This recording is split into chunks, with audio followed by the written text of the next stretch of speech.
Update: am I the a-hole for cutting my child's inheritance? Original story. Backstory: 2 years ago I, 46 female, lost my husband in an accident and I was heartbroken. We had 3 children and I thought we were very happy, until his mistress showed up at my door demanding money to support the child my husband fathered. I didn't believe her, but she was able to prove it with screenshots, messages, etc. The image that I had of my husband was forever tainted, and he left me with the mess. Because of bitterness about the betrayal and how offended I was by the mistress' lack of remorse and entitlement, I told her she wasn't getting a dime and that she shouldn't have slept with a married man. She kept harassing me, and when it wasn't going to work, she went to my husband's family to put pressure on me to give her what she wanted. She even tried to involve my children, leveraging her silence for money. I knew that once I gave her money she would come back, so I told them myself. My husband and I had high-paying jobs, lucrative investments, savings, and I got a sizable amount from the life insurance policy. I consulted a lawyer and while she could prove the affair, it didn't prove paternity, and since my husband wasn't on the birth certificate, nor could she produce that my husband acknowledged the child, she had no case. After my lawyers sent her a strongly worded letter, I didn't hear from her for a while and thought it was over until my oldest Alex, 19 female, came to me and said that she did a DNA test with the mistress behind my back. She said that she did it because she wanted to get this resolved. The child deserved to know who their father was, and get the financial support that they were owed. My husband had a will that stated each of his children were to split an inheritance that they would only get access to when they went to college, and couldn't get full control until the age of 25. When the results came back proving that my husband was indeed the father, the mistress took me to court. It was a long legal battle, but eventually a settlement was made. I sat Alex down and explained to her that her inheritance would be split 50-50 between her and her half-sibling, as part of the settlement agreement. When she asked if my other children had to split theirs, I told Alex no. My husband's will stated that it had to be split, but it didn't say it had to be equally, and until each of the children turned 25, I had full control. Alex was upset, saying that it wasn't fair. I countered saying that it wasn't fair that my other 2 children had to get a lesser share because of my eldest's choices, and if she wanted her full share, they shouldn't have done the DNA test. There's still plenty of money for Alex to finish college, she just won't have much after that, and I do plan on dividing my own estate equally in my own will. All of this, Alex knows, but she is still giving me the cold shoulder. My own siblings think that it wasn't fair and I'm punishing Alex for doing right by her half-sibling, but I don't see it that way. Am I the a-hole? Now for the top comments before reading the update. First of all, I'm really sorry this happened to you. I wish you the best. I say not the a-hole. It's a messy situation, no doubt. Your husband's will said split between his kids, so split between them it should be. If Alex really cared about the child deserved to know who their father was, and get the financial support that they were owed, then she should have no problem sharing her inheritance. Also, in my opinion, she should have minded her own business and not gone behind your back to make a messy situation worse in the first place. If I were Alex and I was doing this, it shouldn't come as a surprise that her inheritance would be reduced to share with this half-sibling. Not sure why Alex is pulling the whole surprised Pikachu face thing. Not the a-hole. Mostly because Alex was ready to be a knight in shining armor, as long as it wasn't her armor. Exactly this. Alex didn't care about the effects will have on anyone else until it affected her. Added to add, until it affected only her. I think this is an important distinction to make. Not the a-hole. I've been in Alex's place, except my dad is unfortunately alive, and I could never imagine betraying my mother over my dad, who can't keep it in his pants. Well, there is another child to consider here as well. It's not like Alex is taking dad's side against mom. She's just trying to help out the kid, and that's not in itself a bad thing to do. Little update from the poster. Thank you to everyone's responses. Even the ones calling me you're the a-hole, but based on a few frequent questions, comments and/or themes, I feel like I need to clarify some things. 1. Alex is my daughter, not my son.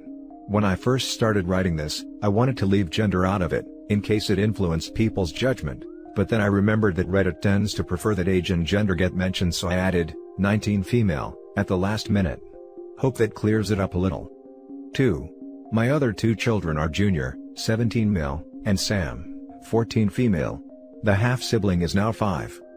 3. When my husband drafted the will, 10 years ago, he initially named just our children, But a friend of ours had an oops baby, so he changed it to be just his children, in case we had another one. At least that's what he told me. 4. After the mistress threatened to tell my children and I decided to tell them.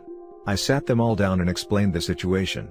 They were understandably devastated and asked if they really had another sibling. I told them that I didn't know and that if the mistress could prove it, she might get some money.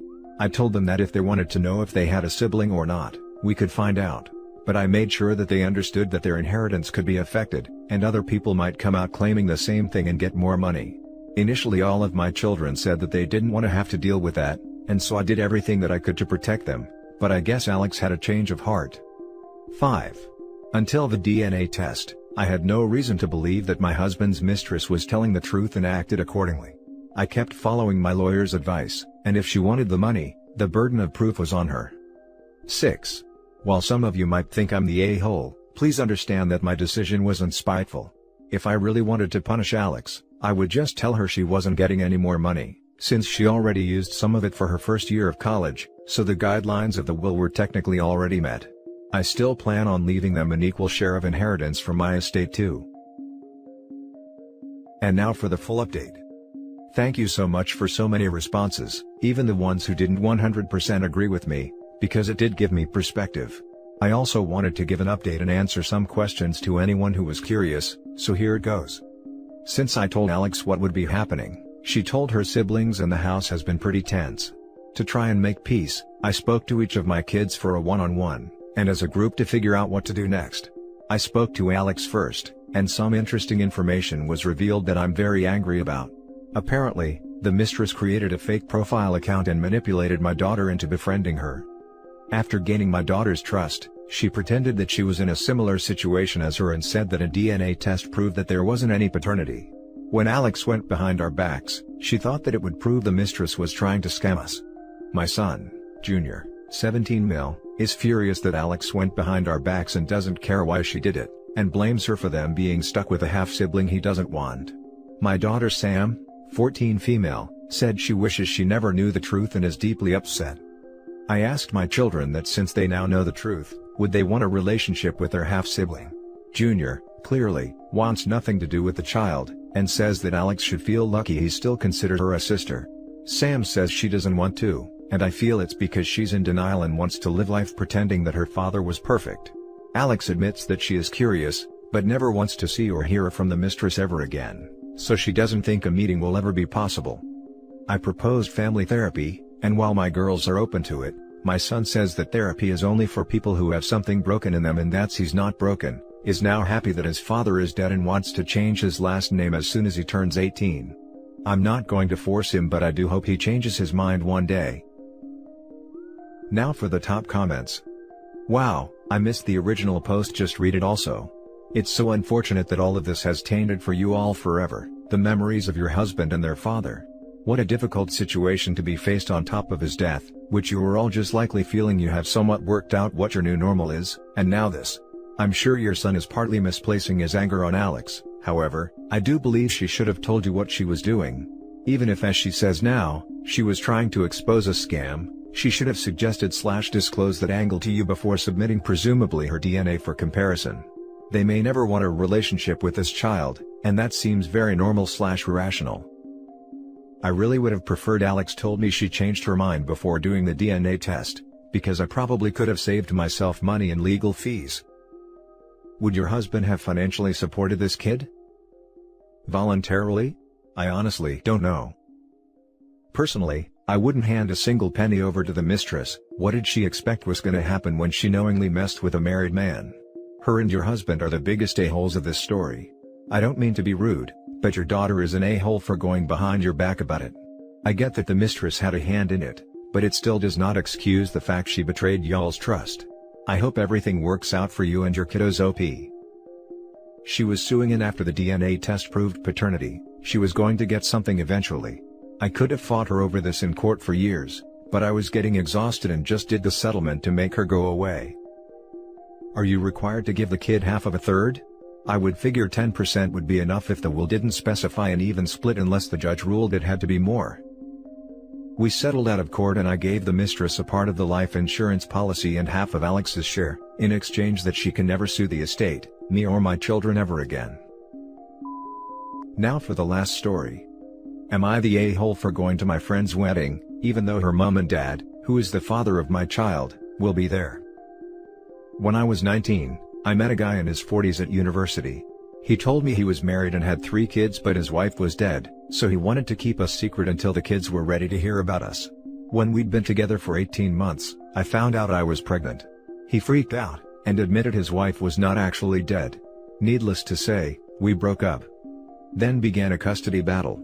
And when I say battle, I mean battle, as his wife said he could only keep the kid if they got full custody and I got nothing, because she didn't want to deal with me for 18 years.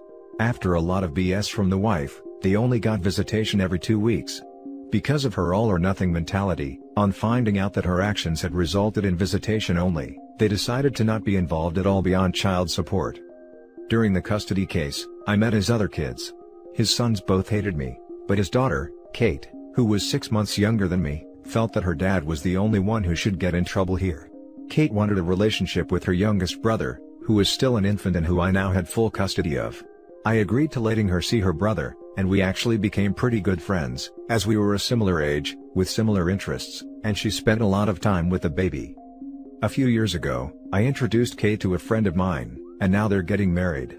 My son and I are still a touchy subject with Kate's parents, and Kate says her mom regularly complains about the child support. However, Kate wants her little brother at her wedding, and she and the groom both want me there.